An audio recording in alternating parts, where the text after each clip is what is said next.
बच्चा बच्चा जानता है वोट आएगा तो ईडी आएगा, वोट आएगा तो सीबीआई आएगा, वोट आएगा तो इनकम टैक्स आएगा, वोट आएगा तो जीएसटी आएगा। করিডোর নয় রাষ্ট্রায়ত্ত কারখানা খুলতে হবে। দুর্গাপুরে বিজেপিকে আক্রমণ তৃণমূল জেলা সভাপতি। দুর্গাপুরে সাংবাদিক বৈঠকে রাজ্য বাজেটের প্রশংসা করে বিজেপিকে কড়া আক্রমণ করলেন পশ্চিম বর্ধমান জেলা তৃণমূল সভাপতি নরেন্দ্রনাথ চক্রবর্তী।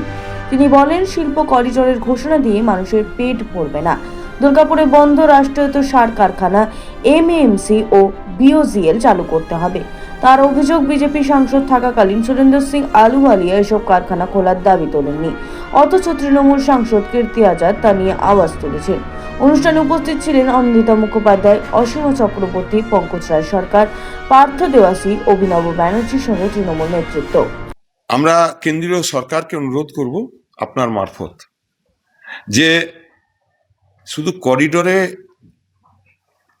খোলা জলে পেট ভরে না, খাবার চাই। আমাদের সার কারখানা বন্ধ আছে, আমাদের এমএমসি বন্ধ আছে, এগুলো চালু করার ব্যবস্থা করুন, তবেই দুর্গাপুরের মানুষের জন্য কিছু করা যাবে। ফেক কথা বলে কোনো কাজ হবে না। দুর্গাপুরের শিল্প সম্প্রসারণ চাই। দুর্গাপুর যে শিল্প শহর, সেই শিল্প শহরকে বাঁচাবার জন্য কেন্দ্রীয় সরকারের তাদের চেষ্টা চাই। সেসব চেষ্টা কোথায়? Bureau report, street voice digital.